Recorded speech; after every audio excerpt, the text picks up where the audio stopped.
बस अब और नहीं चल सकते।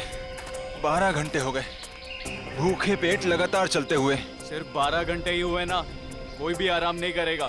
सब चुपचाप चलो। नहीं साहब, अब अगर हम चाहें भी तो साहब हमारे पैर साथ नहीं देंगे। भगवान के लिए साहब थोड़ी देर आराम कर लेने दीजिए। जिस मजदूर के पैर उनका साथ नहीं देंगे, उनके पैरों को इस बंदूक की गोलियों से इनाम दूंगा। अब चलो सब। संभाल कर चाची। रिचा खुद का ख्याल रख सकती है, तुम्हें इसकी चिंता करने की जरूरत नहीं है, समझे? चलो अभी, अब चलो।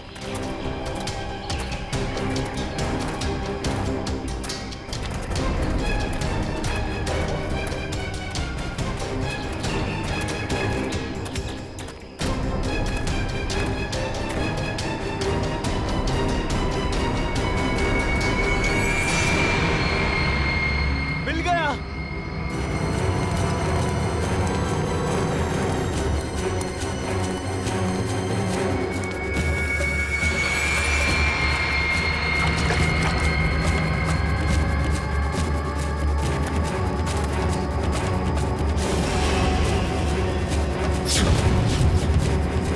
तुम सबने मेरी बहुत मदद की, अब तैयार हो जाओ अपने इनाम के लिए।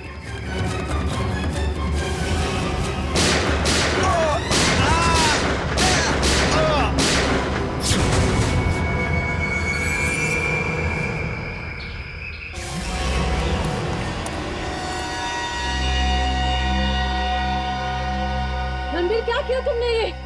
इन्हें इनकी वफादारी का इनाम दे दिया मैंने। ये कैसा इनाम है रणबीर?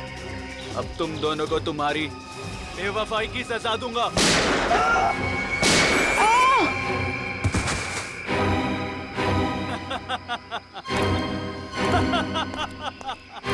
अब मैं अमर हो जाऊंगा।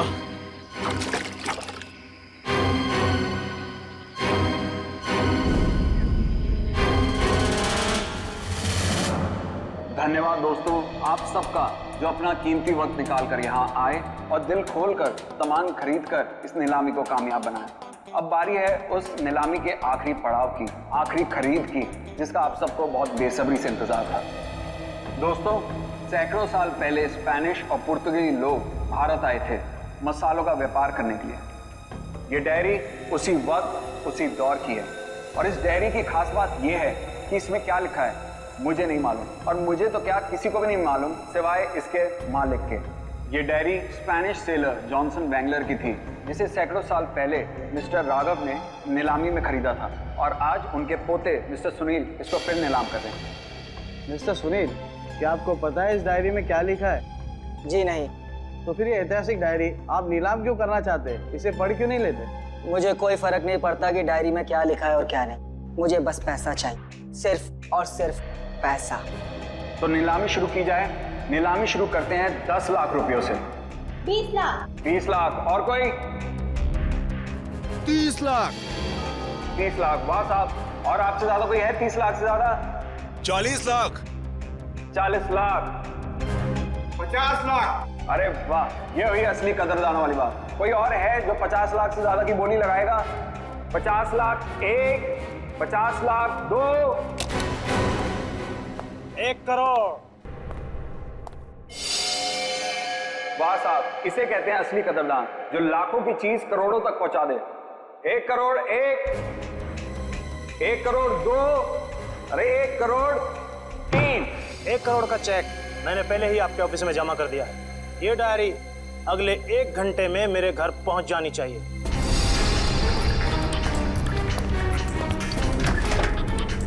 जानता नहीं तूने डायरी नहीं, अपनी मौत खरीदी है, मौत।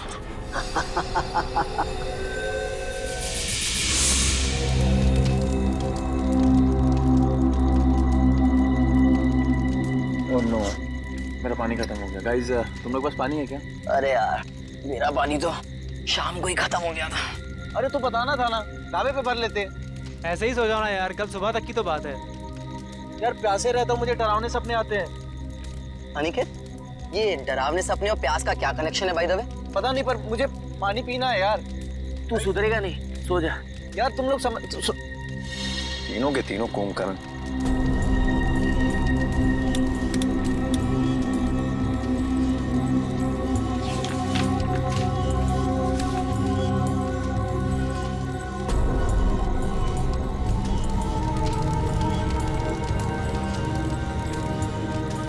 इस नक्शे के हिसाब से तालाब करीब आधे किलोमीटर दूर पे है। प्यास बुझानी है तो तालाब तक तो जाना ही पड़ेगा।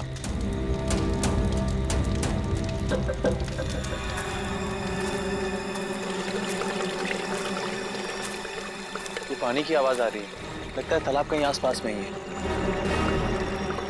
और ये नक्शा भी यही बता रहा है कि तालाब पास में है।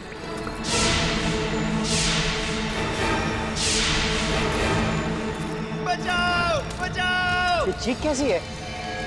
अरे ये अनिकेत कहाँ चला गया? कहीं ये उसी की चीख तो नहीं? अनिकेत! अनिकेत! अनिकेत! अनिकेत! अनिकेत!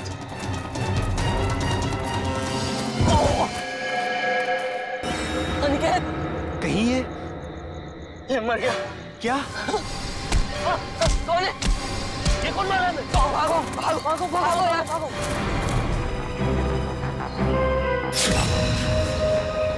सर तो किसी भारी चीज से वार किया गया है। कैसे हुआ ये सब? सर कल रात अनिकेत बाहर आया पानी पीने, उसी दौरान किसी ने इसकी जान ले ली। और तो और सर हमारे साथ भी हाथापाई हुई। कितने लोग थे? सर अंधेरा काफी था, अचानक हमला हुआ और ठीक से कुछ मालूम नहीं पड़ा सर।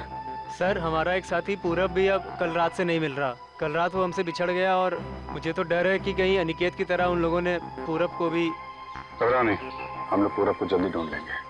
चलो ढूंढो, देखो कुछ मिलता है क्या।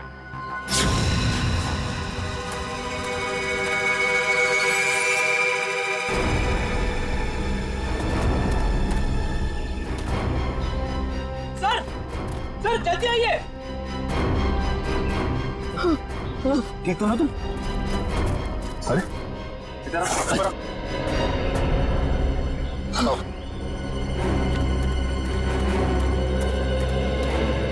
Sunil, yes sir. प्लीज इधर आइए। पूरब तू ठीक तो है ना? आप लोग ये बताइए कि किसी पे शक है आप लोगों को? सर शायद ये उस बाइक वाले का काम है। बाइक वाला? कौन कौन बाइक वाला? सर वही बाइक वाला जिसने कल शाम हम सबको धमकी दी थी। कल की बात याद है तुम लोगों को? ये सबसे ज्यादा पंगे करता है। ये कौन है? क्या बात है बॉस, कुछ चाहिए क्या?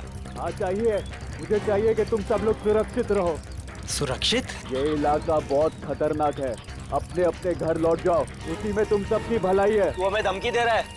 धमकी समझो, विनती समझो या फिर चेतावनी, जो समझना है समझ लो। मेरा फर्ज था तुम्हें सचेत करना, जो मैंने कर दिया। अब अगर मौत के मुंह में जाने का इतना ही शौक है तो खुशी से जाओ। सर शायद वो 100 किलोमीटर से हमारा पीछा कर रहा था और जिस ढाबे पे हम लोग रुके थे सर वो भी वही रुका था। और उस आदमी का चेहरा नहीं याद है आप लोगों को? नहीं सर, उसने एक पल के लिए भी हमारे सामने हेलमेट नहीं उतारा। ढाबे में खाना खाते समय तो हेलमेट निकाला होगा ना? ढाबे वाले से पता करो, देखो शायद उसे कुछ याद हो। ठीक है, या तुम साथ में।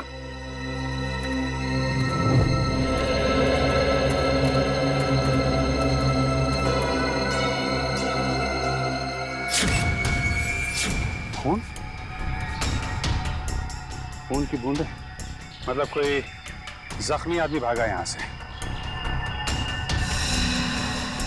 सर लेकिन खून बहुत ज्यादा नहीं है, जो भी है उसे ज्यादा चोट नहीं हुई होगी।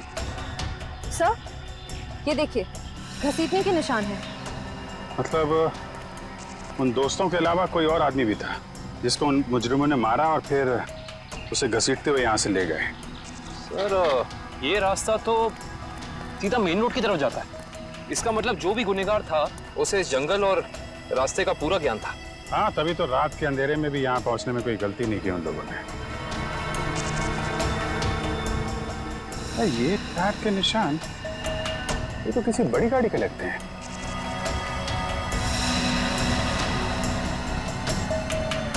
साढ़े 8 इंच। सर ये तो लेस्कॉट गाड़ी के टायर लगते हैं, क्योंकि इतने चौड़े टायर उसी गाड़ी में होते हैं।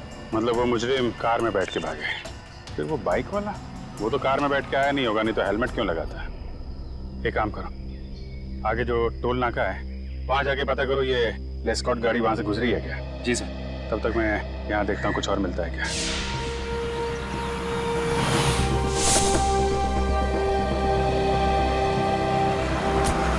यही है वो ढाबा जहाँ मैं और मेरे दोस्त खाना खाने के लिए रुके थे। अरे आइए आइए सर जी, बैठिए। गर्मा गर्म दाल मखनी बनाई है, लगा दूं 5 प्लेट है मक्खन मार के। जी हम लोग खाने पीने नहीं आए, हम लोग सीआईडी से। सीआईडी से क्या हुआ साहब? आपको याद है कल मैं और मेरे कुछ दोस्त आपके ढाबे पे खाना खाने के लिए रुके थे? हाँ हाँ, हल्का हल्का याद तो आ रहा है, पर आपको इतनी चोट कैसे लगी? कल रात इनके ऊपर हमला हो गया और उस हमले में इनके दोस्त अनिकेत की मौत हो गई। ये भगवान, ये हो क्या रहा है आजकल? समाज में दिन ब दिन जुर्म बढ़ता ही जा रहा है। हाँ वो तो है, लेकिन हमें शक है कि इस जुर्म में एक बाइक वाला शामिल है जो कल यहाँ पे आया था। बाइक वाला?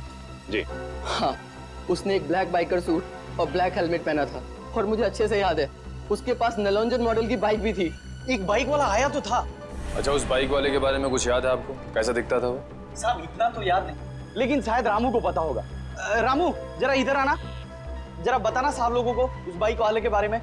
जब उसने हेलमेट उतारा था तो मैंने एक ही झलक देखा था सेठ जी। बहुत अजीब आदमी था, अजीब तरीके से बर्ताव कर रहा था। देखो तुमने उसकी एक झलक देखी ना, तुम्हें जो कुछ भी याद है हमारे लिए उसका स्केच बनाओ। हाँ इशिता, ठीक है, कोशिश जारी रखना। क्या हुआ श्रेया? सर, सारांश का अभी तक पता नहीं चल पा रहा।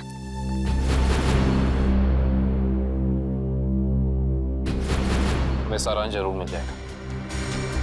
अगर वो गाड़ी इस रास्ते से गई है तो इस टोल नाके से जरूर गुजरी होगी। सही कह रहे हैं। अरे भाई साहब, यहाँ कल रात में 3 बजे के आसपास कोई लेस्कॉट गाड़ी निकली है यहाँ से? पता नहीं सर, मेरी तो दिन की शिफ्ट होती है, रात की शिफ्ट वाला शाम को आएगा। भाई साहब, ये जो सीसीटीवी कैमरा लगा है ये तो 24 घंटे ऑन रहता है ना? जी हाँ सर। इसकी फुटेज देख सकते हैं फिर आप? हम लोग सीआईडी से। हाँ हाँ, देख सकते हैं। आइए।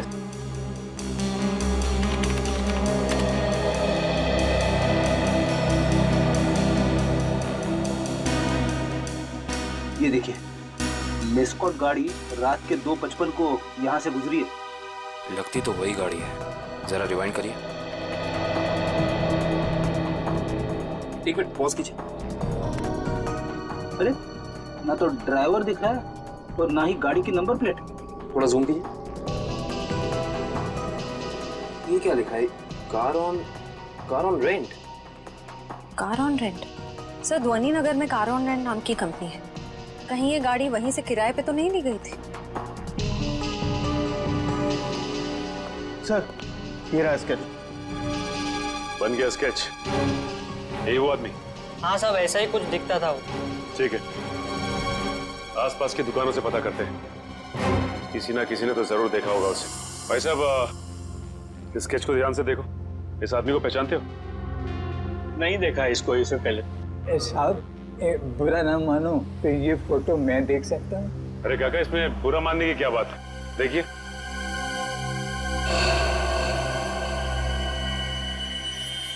ये कैसे हो सकता है?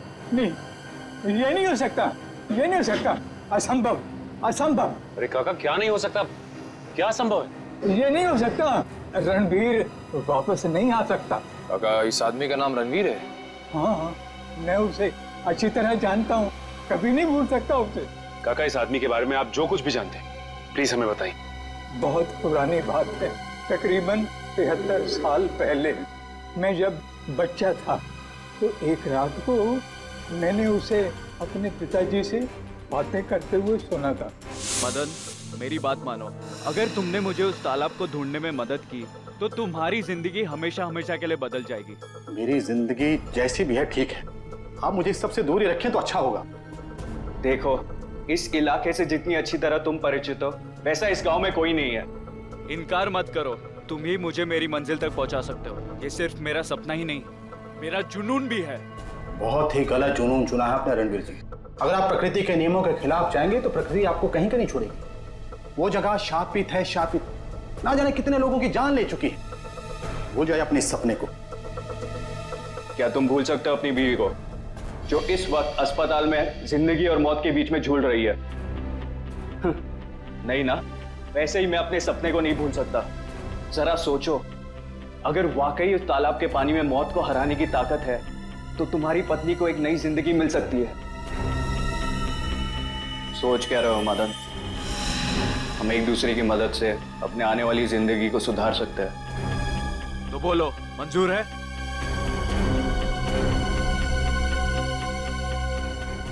ये कैसे हो सकता है काका? आपके कहने के मुताबिक आज से 73 साल पहले, यानी कि 1941 में, ये आदमी जैसा दिखता था आज भी वैसा ही दिखता है। हाँ, तभी तो मैंने कहा था असंभव, ये अजूबा कैसे हो सकता है? और इसी की वजह से तो मैंने अपने पिताजी को खोया था। इसकी वजह से आपने अपने पिता को खोया? हाँ, ये मेरे पिताजी को बहकाकर एक तालाब पे लेकर गए थे। बोले उस तालाब का पानी पीने से आदमी हमेशा के लिए अमर हो जाता है और उसकी उम्र आगे बढ़ने से रुक जाती है।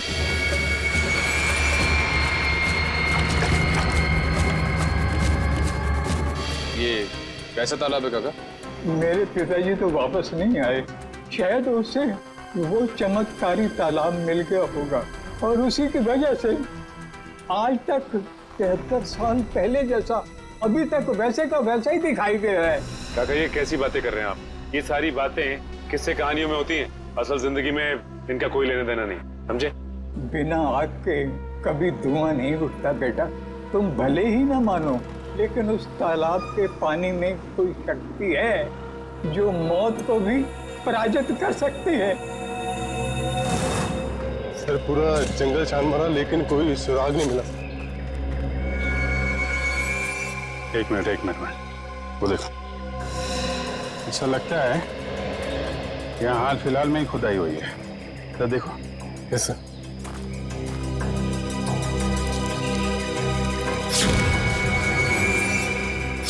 सर यहाँ पे कुछ है सर।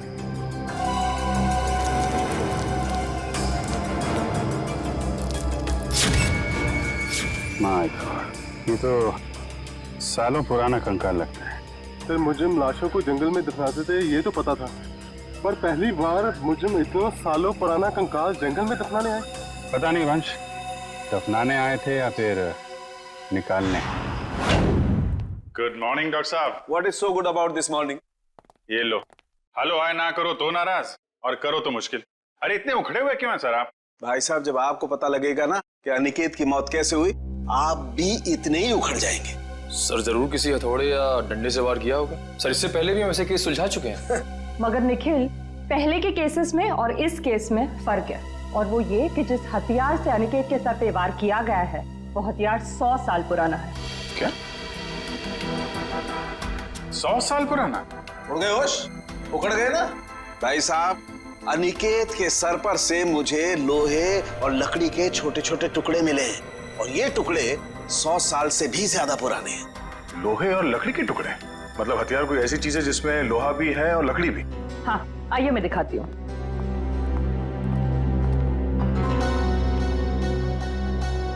ये देखिए, कुछ इस तरह। मगर सर इतना पुराना हथियार खूनी के हाथ लगा कहाँ से? शायद दादा परदादा के जमाने से घर पे रखा होगा, अब निकाला है काम के लिए। और अगर मैं कहूँ कि ये कंकाल जो आप लोग लेके आए हैं, ये कंकाल भी 100 साल से ज्यादा पुराना है, तो मतलब कितना पुराना है ये कंकाल?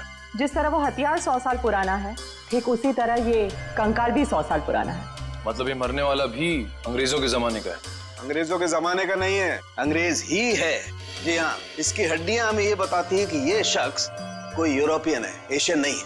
100 साल पुराना हथियार और 100 साल पुराना मुर्दा, वो भी विदेशी। आज के जमाने में किसी को इसमें क्या दिलचस्पी हो सकती है? इस फोटो को ध्यान से देखिए। ये सफेद रंग की लेस्कॉट गाड़ी आप ही के यहाँ से किराए पे ली गई थी? माफ कीजिए सर, इस फोटो में कार की नंबर प्लेट नहीं दिख रही है, इसलिए बता पाना मुश्किल है कि कार किसने किराए पर ली थी। अरे भाई कमाल करते हैं आप, है तो आप ही की कंपनी की गाड़ी ना, नंबर प्लेट ना सही कुछ और देख के पहचान लीजिए। सर 100 से ज्यादा गाड़ियां हैं हमारी कंपनी में और इसी मॉडल इसी रंग की करीब 20 गाड़ियां हैं। सर इस तरह बता पाना मुमकिन नहीं है। तो आप एक काम कीजिए, आप हमें ये बताइए कि ऐसी सफेद रंग की लेस्कॉट गाड़ी कितने लोगों ने पिछले एक हफ्ते में किराए पे ली है यहाँ से? 1 मिनट सर।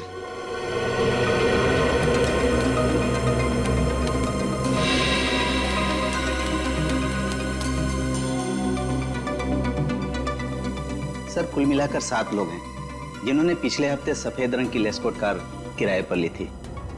गुड। अब हमें इन 7 की पूरी जानकारी चाहिए। ठीक है सर। देखते हैं क्या पता चलता है। 5 लोगों से पूछताछ कर चुके, बचे 2। इन्हीं में से कोई एक है जो इस केस की अगली कड़ी साबित होगा। हाँ, लेकिन फ्रेडी जी, ये पता करने के लिए भी रिसेप्शन पे कोई होना चाहिए। यहाँ तो कोई है ही नहीं। हाँ, यहाँ तो कोई दिख ही नहीं रहा है। जी नमस्ते, कहिए। हम लोग CID से। एक्चुअली अमर नाम के एक इंसान की तलाश में हैं हम। बात यह है कि उसने सफेद रंग की एक लेस्कॉट गाड़ी को हायर किया और अपने एड्रेस की जगह उसने आपके इस होटल का एड्रेस दिया, इसीलिए हम। Just a minute. मिस्टर अमर, वो तो कल ही चेकआउट कर गए। अच्छा, आपने अपने रिकॉर्ड्स के लिए उसका कोई ID प्रूफ तो लिया होगा ना? लाइसेंस, पैन कार्ड वगैरह दिखाइए जरा। मैडम, लिया तो था, लेकिन आज ही सुबह हमारे कंप्यूटर का हार्ड ड्राइव क्रैश हो गया और उसी के साथ सारा डेटा चला गया। माफ कीजिएगा। अच्छा, ये अमर दिखता कैसा था? उसका हुलिया कैसा था? आप कमरा नंबर 701 वाले अमर सर की बात कर रहे हैं ना?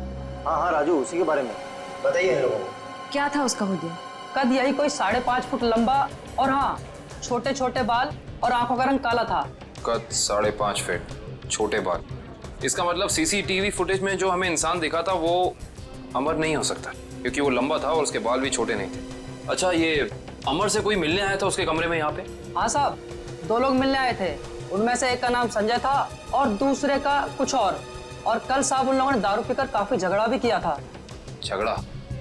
तुम्हें पता है किस बारे में ये झगड़ा हुआ था? ये तो मैं नहीं बता सकता साहब, लोग अक्सर दारू पीकर बहक जाते हैं।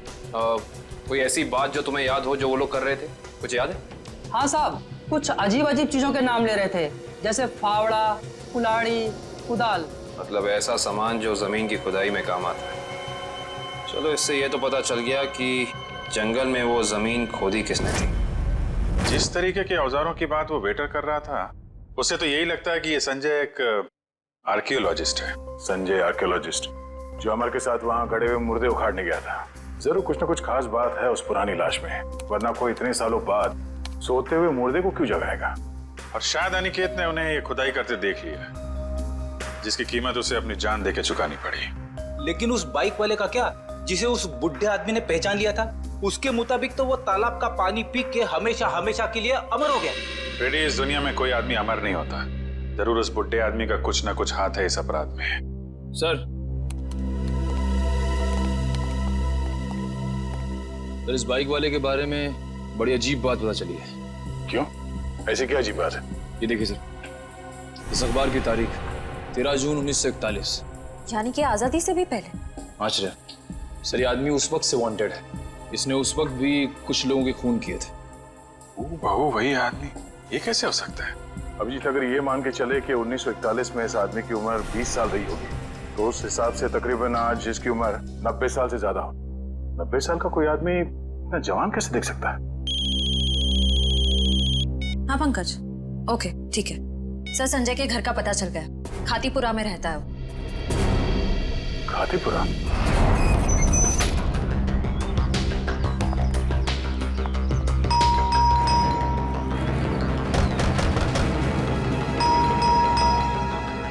लगता है संजय को हमारे यहाँ आने की खबर लगी होगी, इसीलिए भाग गया होगा। भाग कर जाएगा कहाँ?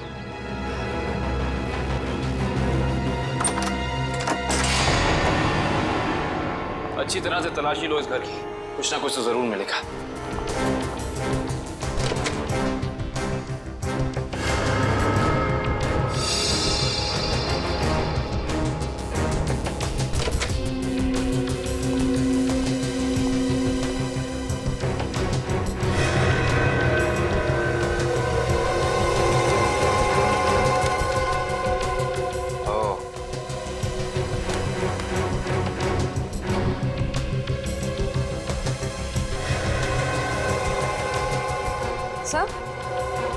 आश्रया, सर ये देखिए, संजय का पासपोर्ट, इस पे काफी सारे देशों के वीजाज लगे हैं। तो लगता है इस भाई साहब को सैर सपाटे का बहुत शौक था।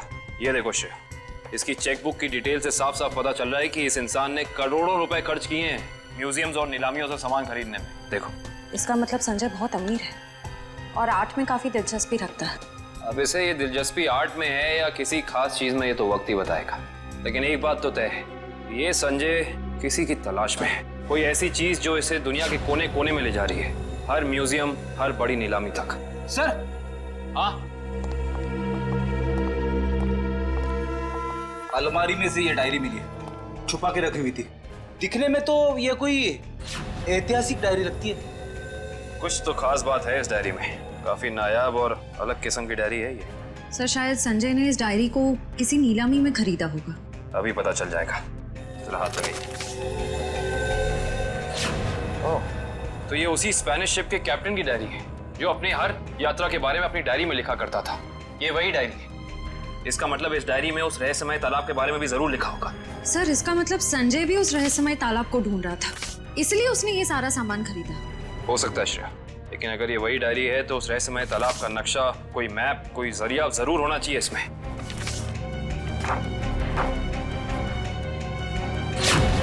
कमाल है, इस डायरी में तो ऐसा कुछ भी नहीं है, कोई नक्शा, कोई जरिया, कोई रास्ता, कुछ नहीं। लेकिन इससे एक बात तो तय हो गई कि इस रहस्यमय तालाब को ढूंढने में दोनों अमर और संजय साथ मिलकर काम कर रहे थे। इसका मतलब हमें इस कमरे में कुछ ना कुछ जरूर मिलेगा। छानबीन करो।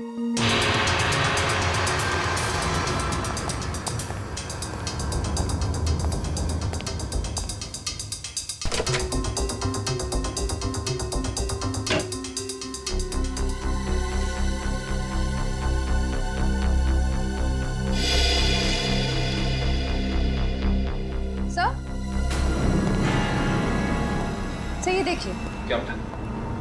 संजय ने अपने सारे पुराने सामानों की कार्बन डेटिंग करवाई किसी डॉक्टर वीरेन से। Carbon dating? इसका मतलब तो साफ है कि संजय अपने हर सामान के बारे में पता करना चाहता था कि वो असल में कितना पुराना है। ओ, तो ये है डॉक्टर वीरेन, और इस फोटो से तो साफ साफ पता चलता है कि ये कॉलेज में संजय का प्रोफेसर था। ओह, तो फिर इस वीरेन का भी हाथ हो सकता है अमर के साथ साथ संजय की मदद करने में। डॉक्टर वीरेन।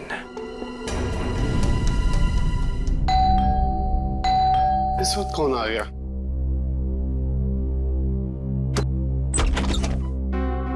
आप लोग? हम लोग सीआईडी से, डॉक्टर वीरेन से मिलना है।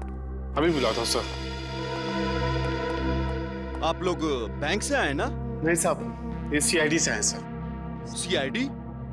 इसे पहचानते हैं आप? जी नहीं। किसने मारा इसे?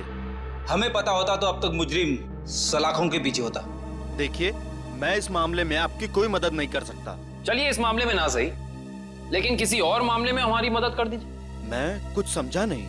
मैं समझाता हूँ। आप हमें उस रहस्यमय तालाब के बारे में बताइए जिसका पानी पीकर इंसान कभी मरता नहीं है, जवान रहता है, अमर हो जाता है। ये क्या मजाक कर रहे हैं आप? अगर ऐसा कोई तालाब होता तो दुनिया में मौत नाम की चीज ही नहीं होती। कमाल करते हैं आप भी। हमें तो लगा कि आपके स्टूडेंट संजय ने आपको सब कुछ बताया होगा, लेकिन उसने आपको तालाब के बारे में कुछ नहीं बताया लगता है। संजय? तो आप संजय को जानते हैं? सिर्फ जानते ही नहीं, उसके घर होकर आ रहे हैं, जहाँ हमें पता चला है कि वो अपनी हर पुरानी चीज की कार्बन डेटिंग डॉक्टर वीरेन से कराता है, यानी कि आप। देखिए, संजय एक आर्कोलॉजिस्ट है और ये तो उसके एक काम का हिस्सा है। हिस्सा? हिस्से से याद आया कि आपके हिस्से की कॉफी ठंडी हो रही है डॉक्टर साहब, पी लीजिए। ठंडी कॉफी पीने में कोई मजा नहीं है। वैसे ये कॉफी का दूसरा कप किसके लिए? इस घर में और भी कोई है क्या? हाँ साहब, अभी भी। तुम जाओ। ये अभी मेरा दोस्त आया था, उसी का है। नहीं, आपके दोस्त का नाम संजय तो नहीं? देखिए वीरेन साहब, आप शक्ल से तो निहायत ही शरीफ इंसान लगते हैं। अब इस संजय की वजह से आपको जेल में जाकर चक्की पीसनी पड़े, हम में से किसी को भी अच्छा नहीं लगेगा। मैं वाकई नहीं जानता कि संजय कुछ गैर कानूनी काम कर रहा है। लेकिन अब तो पता चल गया ना, आपकी भलाई इसी में है कि जो कुछ भी है सच सच बता दो। देखिए, संजय को कुछ पोर्तुगली एक्सप्लोरर का सामान मिला था, उसमें लैटिन भाषा में कुछ लिखा हुआ था। उसका मतलब जानने के लिए वो मेरे पास आया था। इसका मतलब वो मुर्दा उसी पुर्तगाली एक्सप्लोरर का होगा और उसी की सामान की तलाश में संजय जंगल में गया था। क्या लिखा था लैटिन भाषा में? उसमें एक गुफा का नाम लिखा था, सिनारी गुफा। शिनारी गुफा। अरे बाप रे! अरे बाप रे बाप! पूरी बॉडी बच रही है। यहाँ पे आके मैंने अपनी बहादुरी तो दिखा दी, अब बता भी देता हूँ, कुछ नहीं है यहाँ पे।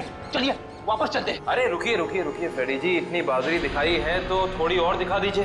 सर, हाँ सर। ये देखिए, अजीब निशान बने हुए हैं। अरे यहाँ पे भी है। हर दीवार पे। कहीं ये निशान उसी पुर्तगाली एक्सप्लोरर तो नहीं बनाए? ये निशान हमें उस तालाब तक पहुंचने का रास्ता दिखा रहे हैं शायद। अंदर चल के देखते हैं।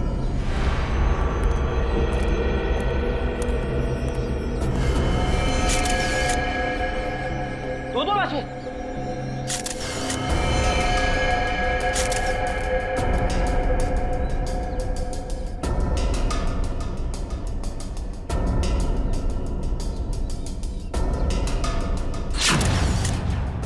ये तो संजय है।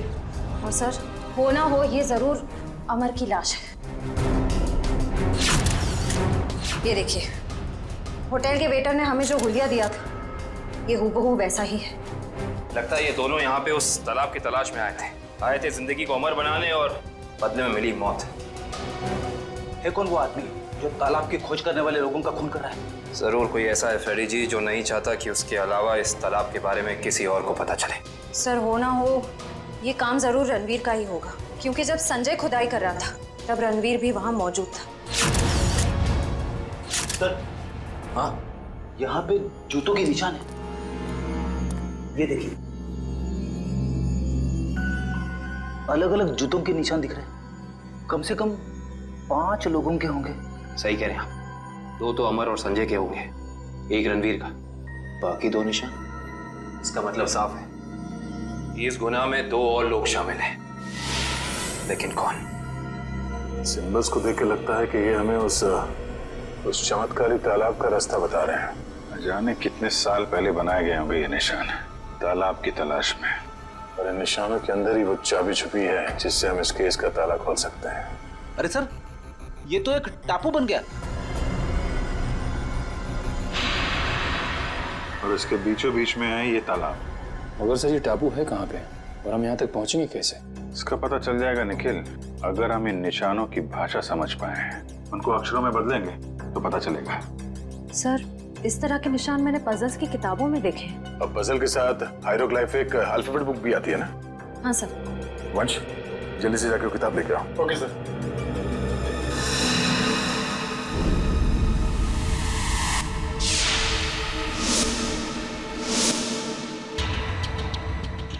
इस किताब में जो अक्षर दिए गए हैं उसके हिसाब से तो ये बन रहा है ANDAVIA, अंदाविया। अंदाविया? चलो जरा इंटरनेट पे चेक करो, अंदाविया टापू जैसी कोई जगह है क्या? सर, ये देखिए, ये अंदाविया नाम का टापू भारत के दक्षिणी दिशा में, यानी कि इंडियन ओशन में। मगर सर, यहाँ लिखा है कि ये टापू बिल्कुल खाली है, यहाँ कोई नहीं रहता। और इस टापू का मौसम और वातावरण रहने के अनुकूल नहीं है। अब समझ में आया कि किसी को ये चमत्कारी तालाब मिला कैसे नहीं। अब इस केस का अंत इस अंदाविया टापू में ही होगा।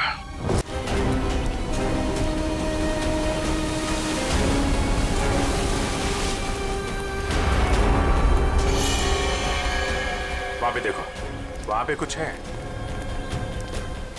तो लगता है किसी ने आग जला के कैंप फायर किया है। वही लोग होंगे जो तालाब की तलाश में यहाँ पे आए थे।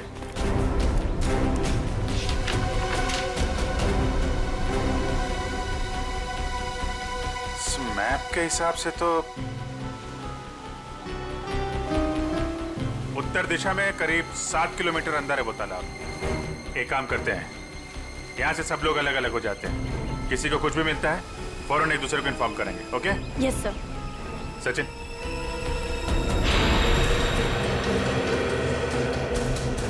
ये देखिए सर, जगह जगह पेड़ों पे कुल्हाड़ी के निशान।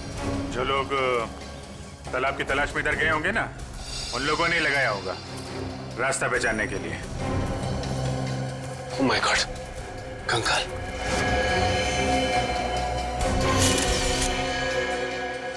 न जाने कितने साल पुराना मुर्दा है ये।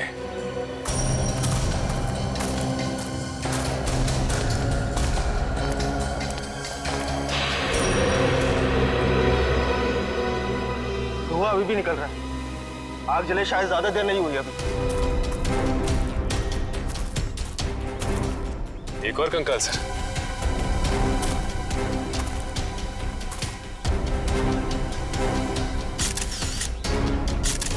सर, जिंदगी देने वाले तालाब ने न जाने कितने लोगों की जानें ले ली है। जिंदगी तालाब नहीं ले रहा है सचिन, कोई इंसान ले रहा है जिसका कोई ना कोई राज जुड़ा है उस तालाब के साथ। और न जाने कितने कंकाल देखने को मिलेंगे। ये तो ट्रैप है, कोई आ रहा है।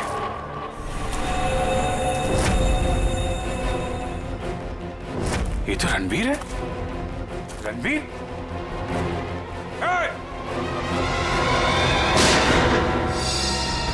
गोली चलने की आवाज इस तरफ से आई। कहीं उनको कुछ होता नहीं है। चलो।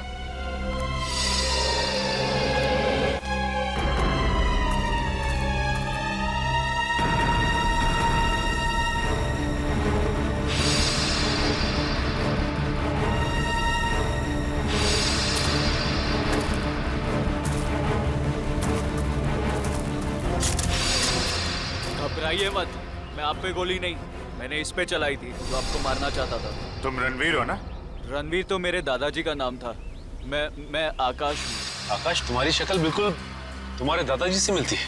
हाँ, ये बात पहले कई लोग बोल चुके हैं मुझे। मगर तुम अपने दादाजी की तरीके से चमत्कारी तालाब के चक्कर में कैसे पड़ गए? 2 महीने पहले मैं ये देश में भी नहीं था, यूएस में लॉ की पढ़ाई कर रहा था कि अचानक मेरी मुलाकात संजय से हुई। वो इस तालाब और मेरे परिवार के संबंधित कुछ जानकारी चाहता था। अच्छा, तो तुमने संजय को अपने दादाजी के बारे में बताया? हाँ, मगर मुझे कोई अंदाजा नहीं था कि ये तालाब कहाँ है।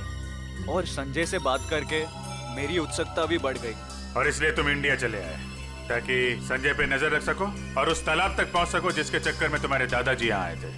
हाँ, और इस राज तक भी पहुंच सकूं कि मेरे दादाजी उस तालाब के तलाश से वापस लौटे क्यों नहीं। अच्छा, क्या संजय को वाकई लगता था कि उस तालाब में कोई चमत्कारी शक्ति है? नहीं, वो चमत्कारी शक्ति के पीछे नहीं था सर, वो खजाने के पीछे था जो अंग्रेजों के जमाने से वहाँ पे दबा पड़ा है। किस खजाने की बात कर रहे थे? सालों पहले स्पेन देश से एक ट्रेजर शिप आई थी इस टापू पर तालाब की तलाश में। अच्छा, उस शिप के कप्तान की डायरी संजय के घर से मिली थी ना? हाँ, उसी डायरी से उसे खजाने के बारे में पता चला और कुछ महीनों बाद वो शिप समुंदर में डूब गई। मगर शिप में जो खजाना था वो गोताखोरों को नीचे नहीं मिला। मतलब उस शिप के किसी आदमी ने शिप डूबने से पहले उस खजाने को यहीं इस टापू में कहीं छुपा दिया है। हाँ, और संजय को उस खजाने की तलाश थी, ना कि किसी चमत्कारी पानी की। सर, आप लोग ठीक तो है ना? हाँ, हम लोग ठीक हैं। गोली की आवाज सुन के लगा कि कुछ खतरा है यहाँ पे। खतरा अभी टला नहीं है निखिल। कुछ लोग हैं यहाँ जो खजाने की तलाश में मरने मारने पे उतारू हो गए हैं। सर, तालाब तो मिल गया लेकिन ये तो सूखा हुआ है। लोगों को अमर बनाने वाला तालाब आज वही सूख गया है।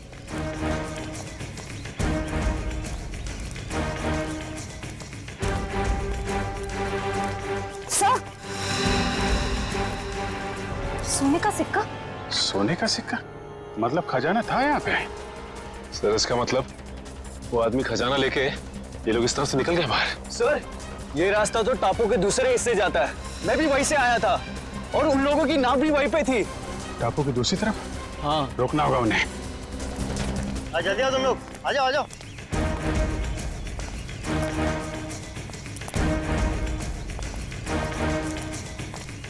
बस बस बस, खजाना यहीं रख दो, बाकी की जिम्मेदारी सीआईडी की है।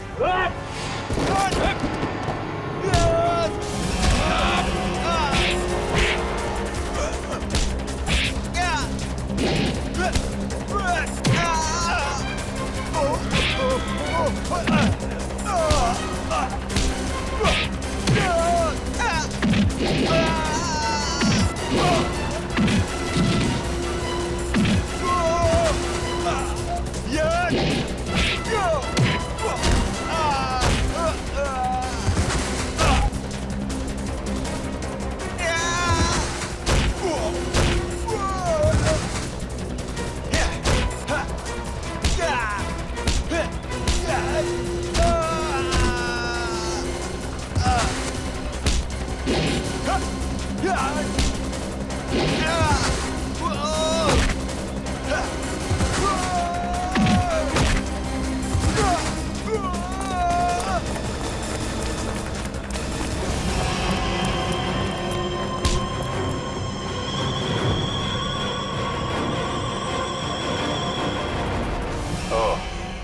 तो तुम हो इस खेल के खिलाड़ी।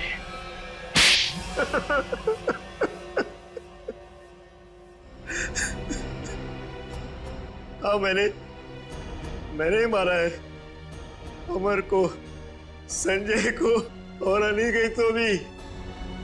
मगर तुम्हें संजय और अमर के प्लान के बारे में पता कैसे चला? उस दिन जब होटल के बाहर में वो लोग बात कर रहे थे, मैंने उन दोनों की सारी बातें सुन ली थी। हम बहुत जल्द खजाने तक पहुंचने वाले हैं, फिर हम बेशुमार दौलत के मालिक हो जाएंगे।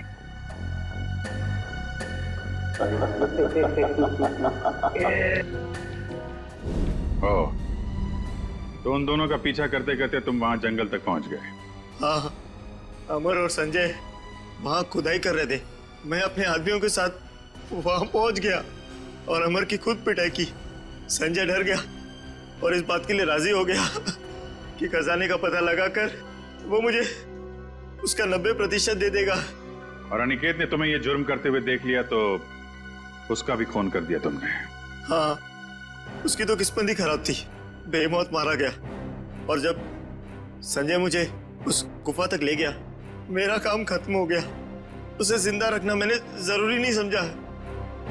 किस्मत तो तुम्हारी खराब है। जिस खजाने की लालच में तुमने इतना बड़ा गुनाह किया, उसका 1 रुपया भी खर्च नहीं कर पाओगे तुम। फांसी होगी तुम्हें।